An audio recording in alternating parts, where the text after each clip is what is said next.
किसी भी एग्ज़ाम को क्रैक करने के लिए सबसे अहम रोल होता है प्रैक्टिस का। आप जितनी अच्छी प्रैक्टिस करेंगे उतना अच्छा स्कोर एग्ज़ाम में कर सकते हैं। आपकी तैयारी को और बेहतर बनाने के लिए हम आपके लिए लेकर हाजिर हैं CDP के इम्पोर्टेंट क्वेश्चन की क्लास नंबर 2। इस क्लास में हम CDP के 30 ऐसे इम्पोर्टेंट क्वेश्चन डिस्कस करेंगे जो कि आपके एग्ज़ाम के लिए काफ़ी इम्पोर्टेंट हैं। तो चलिए देखिए आप कितने क्वेश्चन इसमें से सही कर सकते हैं। आपको अपनी तैयारी का खुद एहसास हो जाएगा कि हमारी तैयारी किस लेवल पर पहुंच चुकी है। तो चलिए बिना किसी देरी के करते हैं शुरुआत आज की क्लास की। अगर आपको हमारा ये प्रयास अच्छा लगे तो वीडियो को लाइक करना, चैनल को सब्सक्राइब करके बेल आइकन को दबा लेना, जिससे हमारी आगे आने वाली सभी वीडियो का नोटिफिकेशन आप तक समय से पहुँच जाए। तो चलिए देखते हैं आज की क्लास का पहला क्वेश्चन। आज की क्लास का पहला क्वेश्चन है, मानसिक विकास का संबंध नहीं है। पूछा है मानसिक विकास का संबंध नहीं है। तो चलिए जल्दी से अपना आंसर बताइए। इसका जो राइट आंसर होगा वो हो जाएगा आपका ऑप्शन ए, शिक्षार्थी का वजन एवं ऊंचाई। ठीक है, शिक्षार्थी के वजन और ऊंचाई का उसके मानसिक विकास से कोई संबंध नहीं होता है। अगर बात करें हम तर्क एवं निर्णय की, स्मृति का विकास की, अवबोध की क्षमता, तो इन सभी का जो संबंध होता है वो होता है उसके मानसिक विकास से। लेकिन बच्चे की या शिक्षार्थी की लंबाई या उसका वजन ठीक मानसिक विकास को प्रभावित नहीं करता है। चलिए तो बात करते हैं अगले क्वेश्चन की। अगला है, मनुष्य के शरीर में हड्डियों की संख्या कम से कम होती है, किस अवस्था में? चलिए बताइए अपना राइट आंसर। इसका जो राइट आंसर हो जाएगा वो हो जाएगा आपका ऑप्शन डी। जिन लोगों ने डी ऑप्शन क्लिक किया उनका सही आंसर है। तो इसका आंसर हो जाएगा ऑप्शन डी, प्रौढ़ावस्था। बात करेंगे अगले क्वेश्चन की। अगला क्वेश्चन है, किशोरावस्था की प्रमुख समस्या है, क्या है? बताइए अपना आंसर। तो देखो इसका जो राइट आंसर हो जाएगा वो हो जाएगा आपका ऑप्शन सी, समायोजन की समस्या। ठीक है, ये समस्या सबसे बड़ी समस्या होती है किशोरावस्था की, क्योंकि समाज के साथ अपना तालमेल बच्चा नहीं बैठा पाता है किशोरावस्था में। बात करेंगे अगले प्रश्न की। अगला है, किशोरावस्था बड़े संघर्ष, तूफान और विरोध की अवस्था है, ये कथन है किसका? बताइए अपना आंसर। तो देखो ये जो कथन है ये है स्टेनले हॉल का। ठीक है, ऑप्शन बी इसका राइट आंसर हो जाएगा। बात करेंगे अगले प्रश्न की। अगला है, जीन पियाजे के अनुसार संज्ञानात्मक विकास की अवस्थाएं हैं। बहुत इंपॉर्टेंट क्वेश्चन है। ठीक है, वेरी वेरी इंपॉर्टेंट। ठीक है, बताइए इसका आंसर क्या होगा। तो देखो जीन पियाजे के अनुसार संज्ञानात्मक विकास की अवस्थाएं कितनी है? 4। ठीक है, ऑप्शन ए बिल्कुल राइट आंसर हो जाएगा। बात करेंगे अगले क्वेश्चन की। अगला क्वेश्चन है, इरिक्सन के अनुसार कौन सी अवस्था में बालक अधिक पहल करता है लेकिन बहुत सशक्त भी हो सकता है, जो दोष भावनाओं की ओर ले जाता है? क्या कौन सी अवस्था है? बताइए आंसर इसका। तो देखो इसका जो राइट आंसर हो जाएगा वो हो जाएगा आपका ऑप्शन बी, 3 से 6 वर्ष तक पहल बनाम दोष अवस्था होती है। अगला क्वेश्चन है, मानसिक विकास को प्रभावित करने वाला कारक नहीं है। ठीक है, इसमें पूछा है कारक नहीं है। तो चलिए बताइए अपना आंसर। तो देखो इसका जो राइट आंसर हो जाएगा वो हो जाएगा आपका ऑप्शन बी, धार्मिक वातावरण। ठीक है, ये जो कारक है मानसिक विकास को प्रभावित नहीं करने वाला कारक है। बाकी बात करें हम परिवार के वातावरण की, ठीक है, परिवार की सामाजिक स्थिति या परिवार की आर्थिक स्थिति, इन सभी का प्रभाव बच्चे के मानसिक विकास पर पड़ता है। ठीक, तो ऑप्शन बी इसका राइट आंसर हो जाएगा। इसमें पूछा है कारक नहीं है। चलिए बात करेंगे अगले प्रश्न की। अगला है, नैतिक तर्क का अवस्था सिद्धांत किसने स्पष्ट किया? किसका? नैतिक तर्क का। तो देखो ये सिद्धांत किसने दिया था? बताइए अपना आंसर। इसका जो राइट आंसर हो जाएगा वो हो जाएगा आपका ऑप्शन ए, कोहलबर्ग। बात करते हैं अगले प्रश्न की। अगला है, वंशानुक्रम से संबंधित प्रयोग चूहों पर किसने किया? ठीक है, बहुत बार एग्जाम में पूछा गया है कि चूहों पर प्रयोग किसने किया था। तो बताइए इसका आंसर, आप सभी को पता होगा। तो देखो इसका जो राइट आंसर है वो है ऑप्शन सी। चलिए देखते हैं अगले क्वेश्चन को। अगला है, कौन सा ऊर्जावान मित्रवत बालक का लक्षण नहीं है? ठीक है, तो बताइए अपना आंसर। तो देखो इसका जो राइट आंसर हो जाएगा वो हो जाएगा आपका ऑप्शन सी, आसानी से चिढ़ने वाला। ठीक है, जो बच्चा आसानी से चिढ़ जाएगा वो ना तो ऊर्जावान होगा ना मित्रवत होगा। ठीक है, तो ऑप्शन सी ये बिल्कुल राइट आंसर हो जाएगा। बात करेंगे अगले प्रश्न की। अगला है, किशोरावस्था प्रारंभ होती है कब से? बताइए अपना आंसर। तो देखो इसका जो राइट आंसर हो जाएगा वो हो जाएगा आपका ऑप्शन सी, किशोरावस्था प्रारंभ होती है 12 वर्ष की आयु से। चलिए देखते हैं नेक्स्ट क्वेश्चन। नेक्स्ट है, पूर्णतः प्रकार्यशील व्यक्ति का संप्रत्यय किसने दिया? कैसे व्यक्ति का? प्रकार्यशील व्यक्ति का किसने दिया? बताइए आंसर।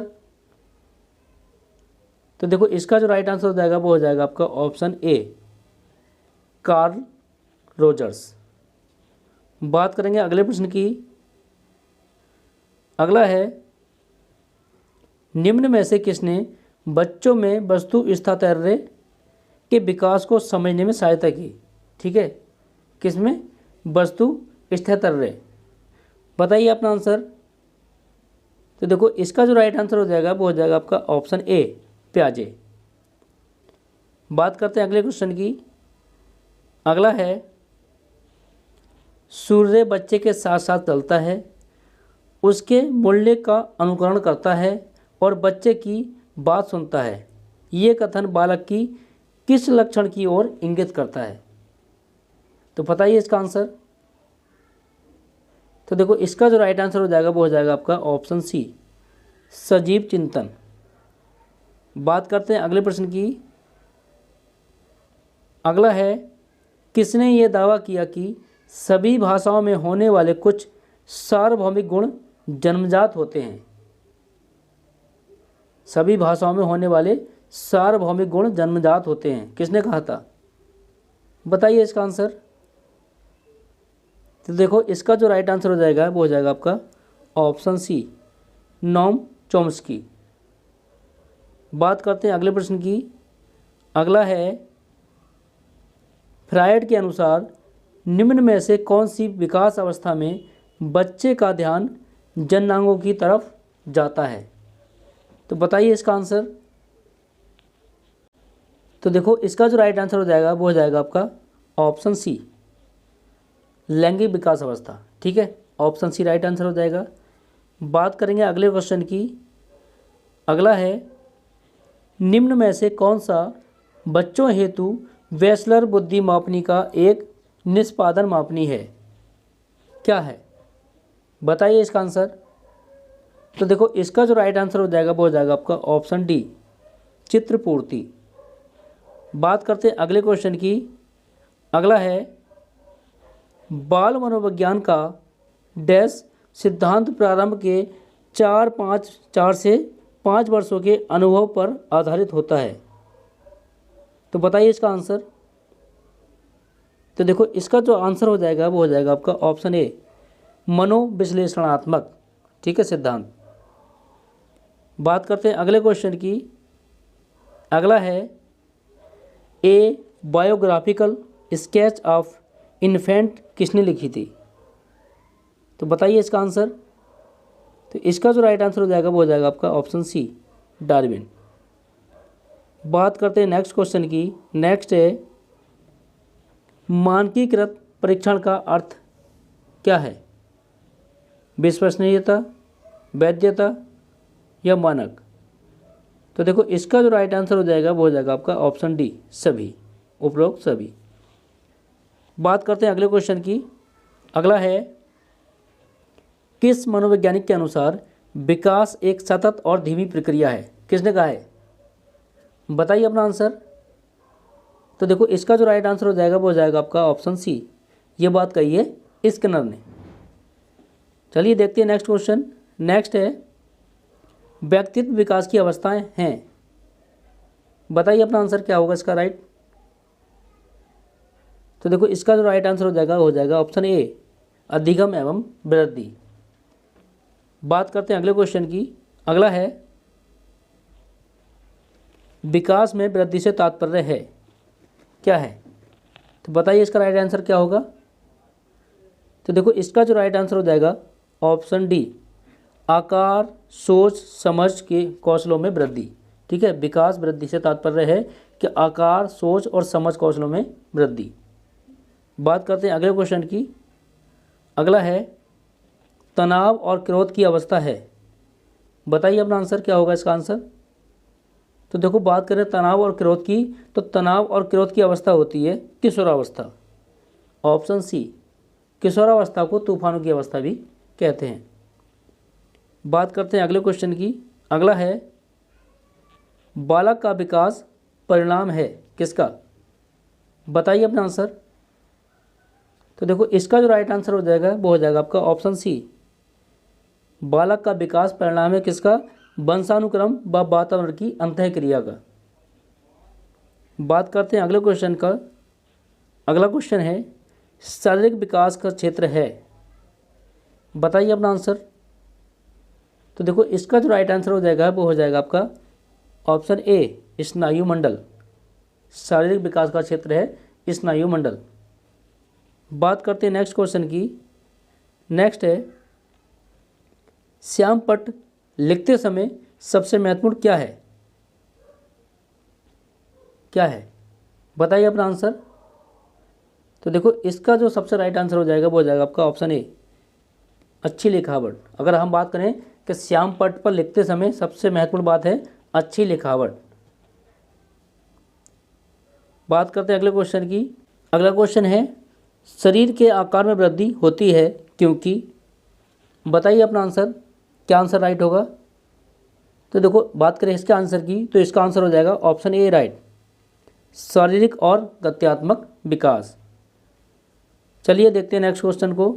नेक्स्ट है पियाजे के संज्ञानात्मक विकास के अनुसार संवेदी क्रियात्मक अवस्था होती है कौन सी? बताइए अपना आंसर। तो देखो इसका जो राइट आंसर हो जाएगा वो हो जाएगा आपका ऑप्शन ए, जन्म से 2 वर्ष तक। ये अवस्था क्या होती है? संवेदी क्रियात्मक अवस्था कहलाती है। ठीक है, इस अवस्था को इंद्रियगामक अवस्था भी बोलते हैं। तो ये क्वेश्चन भी काफ़ी इंपॉर्टेंट है। ठीक है, लिख देना, वेरी वेरी इंपॉर्टेंट, बहुत बार एग्जाम में पूछा गया है। चलिए बात करते हैं अगले क्वेश्चन की, और ये क्वेश्चन आज की क्लास का लास्ट क्वेश्चन है।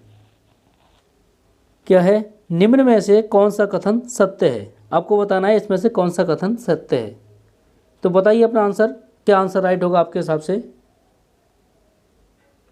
तो बात करें इसके सही आंसर की, तो इसका हो जाएगा सही आंसर ऑप्शन सी, बुद्धि का लिंग से संबंध नहीं है। ठीक है, ऑप्शन सी इसका बिल्कुल राइट आंसर हो जाएगा। तो चलिए इस वीडियो में बस इतना ही, मिलते हैं नेक्स्ट वीडियो में जिसमें इसके आगे के क्वेश्चन को डिस्कस करेंगे। अगर आपको हमारा ये प्रयास अच्छा लगा हो तो वीडियो को लाइक करना, चैनल को सब्सक्राइब करके बेल आइकन को दबा लेना, जिससे हमारी आगे आने वाली सभी वीडियो का नोटिफिकेशन आप तक समय से पहुंच जाए और आप समय से वीडियो देख लें। तो चलिए मिलते हैं नेक्स्ट वीडियो में, तब तक के लिए बाय।